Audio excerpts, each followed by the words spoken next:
सरकार को अच्छी तरह से पता है कि उनकी इनकाउंटर नहीं हुई है बल्कि उनकी हत्या करवाई गई है और हत्या करके उनकी लाश को फेंका गया और वहां गोली मारी गई। उस दिन उस स्थान तक न प्रेस वालों को पहुंचने दिया, न परिवार के लोगों को पहुंचने दिया, न गांव के लोगों को पहुंचने। बाद में जब उस स्थान पर लोग पहुंचे तो कहीं खून की धब्बे कहीं दिखाई नहीं पड़े। अगर जिस भी किसी व्यक्ति को गोली मारा जाता है वहीं गिरते हैं तो ब्लड भी वहां गिरा पसरा हुआ होता है। वो सारे हत्यारे लोग पकड़े जाएंगे, किनके निर्देश पर हो रहा था ये भी सब सामने आ जाएगा।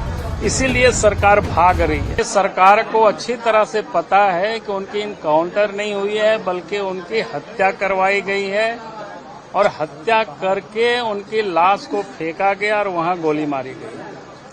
और इसीलिए मैंने पहले भी कहा, जब सदन अंदर जा रहे थे उस वक्त भी मैंने कहा था कि उस दिन उस स्थान तक न प्रेस वालों को पहुंचने दिया, न परिवार के लोगों को पहुंचने दिया, न गांव के लोगों को पहुंचने दिया। बाद में जब उस स्थान पर लोग पहुंचे तो कहीं खून की धब्बे कहीं दिखाई नहीं पड़े। अगर जिस भी किसी व्यक्ति को गोली मारा जाता है वहीं गिरते हैं तो ब्लड भी वहां गिरा पसरा हुआ होता है।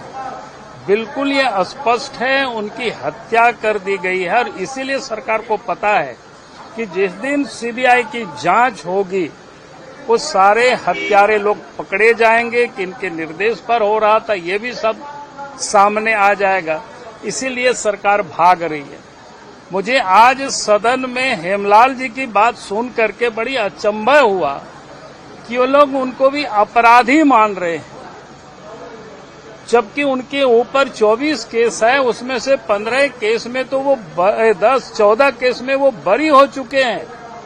10 में से 5 केसों पर वो जमानत पर है और 5 का जमानत के लिए प्रोसेस पर था। और जब उनकी गिरफ्तारी हुई तो कोई उनके ऊपर वारंट भी नहीं था।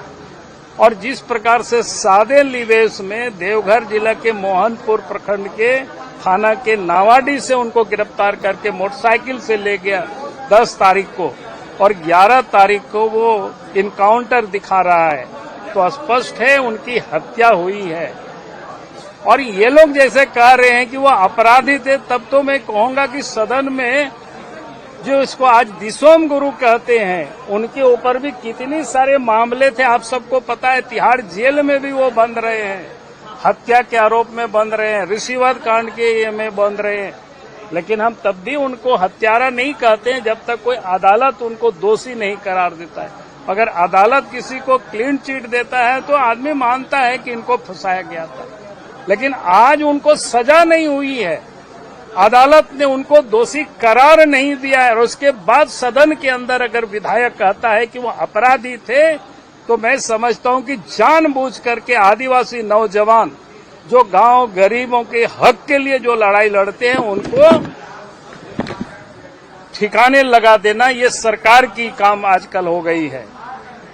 दूसरा एक और देखे कि सदन में वो गलत वो भी कह रहे थे कि भाई नगड़ी की जमीन को अधिग्रहण किया। मैंने सवेरे भी कहा था भाई 56-57 में जब जमीन की एक्वायर हो रही थी बिरसा कृषि विश्वविद्यालय के लिए, उस समय भी नगड़ी के लोगों ने उसका विरोध किया था, अपोज किया, नहीं लेने दिया था। और उस समय राज्य के, उस समय बिहार के जो तत्कालीन मुख्यमंत्री थे जमीन पर आकर के देखा